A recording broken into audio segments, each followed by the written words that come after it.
This week on Blind Like Me, I talked to Shilo Bellis, a totally blind radio announcer from Moncton, New Brunswick. Shilo and I have known each other by name only since the early 2000s and never had a real chance to get on the phone and talk before. So we'll talk about our experiences, his college days, and some great advice at the end. Stick around. Blind Like Me is next. This is Blind Like Me with Tim Black. Tim is visually impaired and loves to find the latest tech and apps for those who are visually impaired or blind. Hey man, welcome to the podcast. Hey, thanks for letting me do this. And not only can we not see, we've been in the radio world together For a long time. Forever, and we've never spoken. No. So this is weird. Our paths have crossed. I don't know if you think through an email, but I think through the industry, people knew who we both were. So I wanted to reach out to you because people ask me all the time about how I do my daily routine and how I put this podcast together and what can I see and so forth like that. And so we know that I'm visually impaired and have 10% vision in my left eye, and that's kind of who I am. But I think this is kind of an opportunity to talk to somebody who is going through a busy day-to-day operation, using technology, using computers, and how you do your day. So let's kind of go through that. Well, it's really cool. So you have 10%, I have 0, so I'm totally blind. Okay. And so we would just do things a little bit different, but it's really all about using technology for me. So I have a couple different parts of my radio job. I'm music director, and I help out for the Stingray group of new country stations. So I think we're 6 strong right now, and I'm able to do music for all of those, which means basically just planning what we play, adding the songs, making sure that we're playing the right tunes. And that's very technology specific because you have to read the websites to find out where the songs are charting, and you have to be able to open up the new MP3s or the WAV files, and you have to be able to do all that stuff. So I use JAWS for that. Okay. And so that's basically my day to day with that. And then I go and jump on the air. Now I was, I guess we're gonna peel back a curtain of radio here, but I mean I was live, doing my live show for up until last year. So from 2003 till pretty much last year. And so you would learn the soundboard, and you would know which, turn your mic on and what would fire the next song or commercial by just touch. And so Right. you could count the pots, or we had little pieces of tape on them for a while, but if you do it enough, you get used to where things are. But since things have changed and I've taken over some more shows, I am recorded most of the time now. Right. And so that's been a bit of a different challenge as well, because I can't see the screen in the recording studio. So what I do is, because thank goodness radio repeats itself a lot, I memorize the intro extras of songs. Right. And so that's sort of, the odd time I'll have to go look it up in my office, because I do have a playlist in the office, because that's part of my job as well, is to make the playlist. So I'll run in and look at JAWS and go, okay, at 4:00 tomorrow I'm playing this song. Okay, cool. Yeah. But most times you do memorize it, and so that's been very helpful that way. Now, okay, so let's go into, you're walking into obviously a control room or a studio, right? And for those who don't know what that is, I mean, usually you walk into a booth and there's as you say, a soundboard, and there'll be a computer screen. If you don't have JAWS on that, how are you getting around, turning on your automation system, logging into the right station, or logging into the right time? How are you getting around that? Unfortunately, I guess that's the part of the job that I struggle with the most. I actually have to have some sighted help with that. Just not the whole time, but just picking the right day and the right station, because I do 4 stations. Okay. So I just have to make sure that I have someone that just goes in, spends like 10 seconds, like click, okay, you're good. And they leave me on, and you've voice tracked before too. There's always a next or a down arrow. Yeah. So they actually leave the mouse on the down arrow. The space bar on the keyboard fires all my elements. Yep. And then you just click the next arrow. That's the only real part of my job that is a major struggle when it comes to technology, is that part. The other part is, and we use a program, and you use it too, I know, Music Master, and it would be really great if we could see the colors, because everything is so color coordinated, right? Like all your commercials are one color, and your songs, and you can even break it down to like your Canadian songs are a certain color. Yeah. I can't do that, so it takes me longer to do things, but at least we can do it with JAWS. I remember we used to use a program. I don't know if you ever used it, but it was called Power Gold. And Power Gold was so good with JAWS, and I was so happy with the way it worked out. It read everything. And then we were switching to this program called Music Master, and I was like, oh my gosh, it doesn't work with JAWS, and I'm freaking out going, what am I going to do? It's just crazy what JAWS can do with the JAWS cursor and stuff like that. And I was a guy who never really used that cursor much. So once I learned and maybe, specialized it and customized JAWS a little bit, it kind of worked out really well. Now, here's something that I think is rather interesting, is the fact that you actually on a daily basis will be asking your, cohorts at work to help you. Does that bother them? Do you ever get any pushback from that? I don't get pushback, serious pushback. I get pushback every single day, joking, right? Like, but no, for the most part, it's pretty good, and it's pretty scheduled, not scheduled to the point where it's like exactly at this time. But I mean, it's my day's very much the same. So one guy who does it mostly will just come out of his office for a coffee or something and go, hey, do you want me to flip over to your Edmonton show, or do you want to do your Sydney, Nova Scotia show, or whatever. So, yeah, I think that's really cool that people are willing to help. I think there's a lot of people out there nowadays who are scared to ask for help from the sighted world, and I think that's something that from the visually impaired and blind world we have to get away from being scared to ask for help from other people. I think for me, it's not being afraid to ask for help on the things that you absolutely 100% need help for, but never ask for help for things that you can figure out on your own.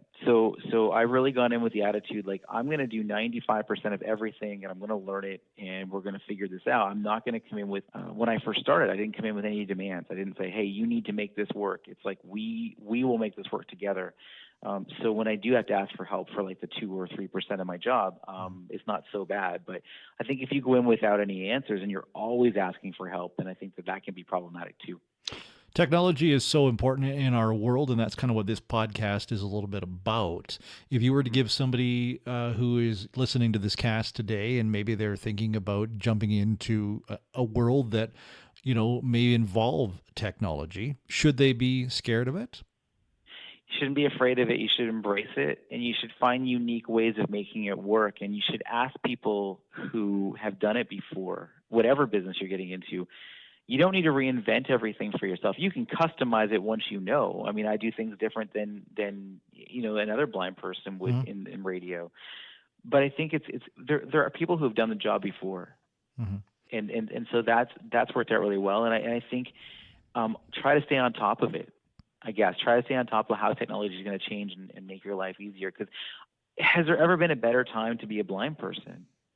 I don't think so. When it comes to technology, and no, there's no way there is, because everything is so much more user friendly now, and everything's digital, and we have so much more access.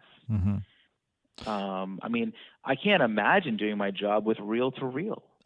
No, because we would never have been able to edit. No, like me with a razor blade. Yeah, well, that's scary as hell.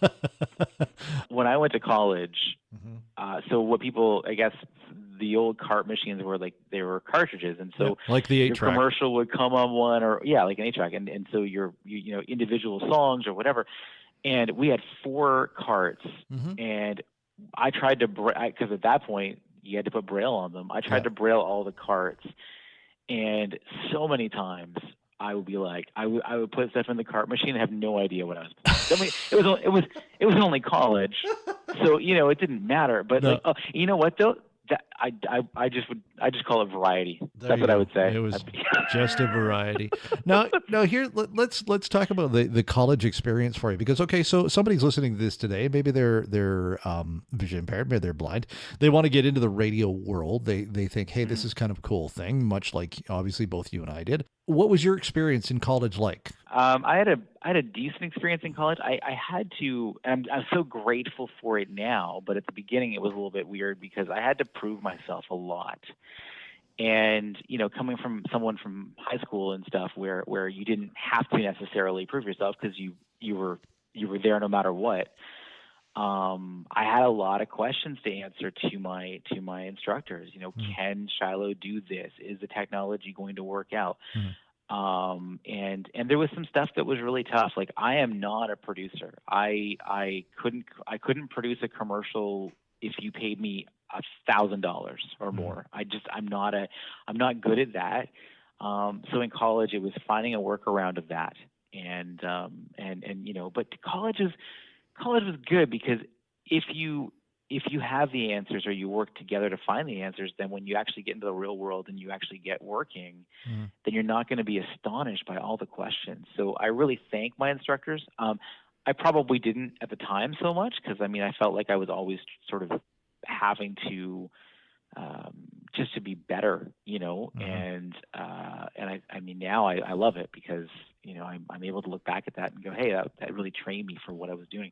And then the placement part is really weird because you go from you've proven yourself for 2 years, and you and I have a guy in common that we know, Mike Shannon, and Mike hired me. And he didn't know I was blind, and him and I worked over the phone together for months, and I didn't tell him. And I don't know why. I guess I just I was told was my personal preference, and I didn't.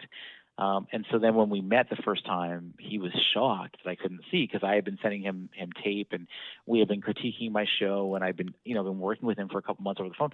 And he told me after, he's like, "I'm so glad you didn't tell me because I didn't see you as that."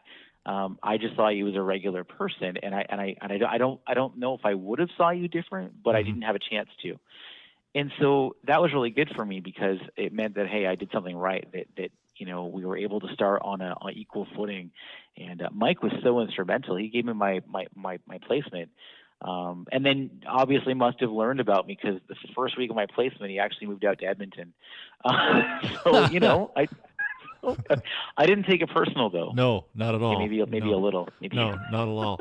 Well, I mean that leads into something that I think a lot of those who are visually impaired and blind, when applying for a job, do you or do you not tell people? Now, I mean, there's two schools of thought to it because in 2019 we want to make sure that everybody is equal and there's equality for everyone.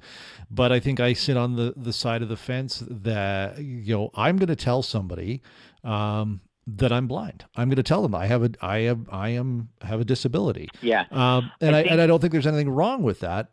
But unfortunately, we still get the stereotype of, oh, well, that person has a disability, I might pass them over. Yeah, and I think that's the danger you look at even today. And I mean, that's scary to me because we're talking back when I did this placement thing. We're talking back 2003. 2002 actually, probably when I first started the process. So you'd think things have changed, and I mean, I haven't looked for a job since then. I've been with NewCap and then now Stingray because we got bought. But I look at that and go, I think you still maybe have to at least think about not, because you don't want to. You want to be able to make a face-to-face impression, I think, and if you write it out right away, and they just can look at your thing and pass because it's maybe more complicated or maybe it's just, then that's not cool. And it shouldn't be that way. I totally agree. It's, you should be hired on your skills more so than what you are. You should. Now, again, if you're applying for a job that you need vision for. Well, I'm never going to be a truck driver. We're never going to start a trucking company together. Man, can you imagine if we did that and then walked into like Armour or Midland or I don't know what your trucking company is out there, but walked in and it's the Two Blind Guys Trucking Company. It's just see how that one works out for you. We guarantee not to get your stuff there. That's right, and we won't see it rolling down the road. That's right. That could be our tagline right there. We don't see it coming or going. What other little pieces of technology help you in your day-to-day life as somebody who is totally blind? Now, do you have a guide dog? I do not. Okay. And that is I don't know if it's a regret of mine, and there's still lots of time to get one. I'm only 38, but Okay. I do not. I have an iPhone that I use a lot, and it's funny. We were talking about how technology changes my job. Now I can, if I have to go and MC something, I need a script. I can actually have an earbud in my ear, and I can have my iPhone, reading slowly what I'm supposed to say, Right. and I can go up on stage and do that. I'm a big believer in not reading, so I'm not scripted, and I might make some point form notes, but I'm not smart enough to listen and talk at the same time. So I realize that I need to memorize. But the iPhone has helped a lot because it's so portable. Like, when I first started, we had the Braille and Speak. I don't know if you remember those, like the Braille Note 20. And so I would walk up on stage with this thing on my shoulder, and I'd be reading the Braille display, which was great. It got me through so many things. But now just with the iPhone and the little earbud or something, it's just like, it's so much easier. Now, is there a certain app you're using, or you're just using full voiceover on your iPhone? Just full voiceover on that. And I mean, sometimes even, it sounds weird, but sometimes I'll record a voice memo, and I'll do it in a speed, like, I'll time it out in my head going, okay, at this point when I'm on stage, I'm probably going to want to be talking about this. So I'll have little cues that way, and I find that's helped a lot. Again, I try to memorize everything, but you can't. Like, sometimes you got to go up and you got to do a huge script, and you got to thank sponsors, and they get pissed if you don't thank them. So that's very true. And I, as much as I am a blind guy or visually impaired myself, I am still amazed by how someone like yourself, who has no sight, can go through the iPhone and get it to do everything that it can do. Because I have tried to turn full voiceover, or I've turned full voiceover on my phone, and it frustrates me to the end because I can see it faster than it reacts to. Yeah, right? Absolutely. I mean, my texting ability. I mean, I dictate a lot, and then you got to clean it up. Never, like, man, I say stuff. I don't want to go off on a tangent, but I say stuff to my phone sometimes, and I'm like, how did you get that out of that? I love your last. Well, I don't know when you're doing this podcast, but I love the podcast you did on the smart speaker, because I use it a lot, and it's show prep. And like, that's what people don't understand, I think, too, about technology, is now, instead of sitting in a room with books or sitting in a room with computers, you can do show prep all the time. So I do a lot of that. And in the morning, it's checking the weather. It's, am I going to need a jacket when I take my dog out for a walk? It's like, the calendar feature is great, because I can, when you do your routine, you set your routine up, and you say good morning, and then it just reads you your day, and you know what you have. And then what another tip I use a lot, and it goes back to show prep, is the notepad, or the note feature in your phone is always great for jotting down ideas. And some are bad, some are good. Some you read them the next day and go, I can't talk about that on the show. But you write it down. Right. And and so then, and I mean, I'm blown away just technology wise. Like, my wife, we'll go somewhere, different, and or we're trying to find something navigation wise. And before, we had the TomTom. I know, what the hell is that? You'd have the GPS and stuff, and she'd be doing both, and it would be scary as hell, because she'd be, whatever. I mean, not that she ever did anything while driving. I'm not trying to get her in trouble or anything. No. But none of our wives have ever done anything like that while driving. Of course not. We didn't see it anyway, so it was good. Exactly, never happened. No. But now with the iPhone and stuff, with Google Maps, I mean, I do the navigation now, and that to me is pretty crazy too, that we were able to do that now. Yeah, life has certainly gotten a lot easier, and I think one of the reasons that we do this podcast is the fact that there are people out there who have a visual impairment, or are totally blind, or maybe they're just losing their eyesight now. And I think one of the things is the fact that we have to not be scared of the world that is out there for you. The technology is there to help you. The technology is there to make your day easier, and don't be scared about it. And I think, I don't know how you feel. And I know, I can tell you right now, for me, if you ever have a question about anything, if you are losing your sight, or if you just want to know something about technology, reach out to someone. And if you don't have anyone that you know in your network, reach out to me. I don't care. Because there's enough people who have done this before that you don't need, you're not by yourself, and you be amazed at what people have already figured out. So you don't have to figure it out. You have to customize it.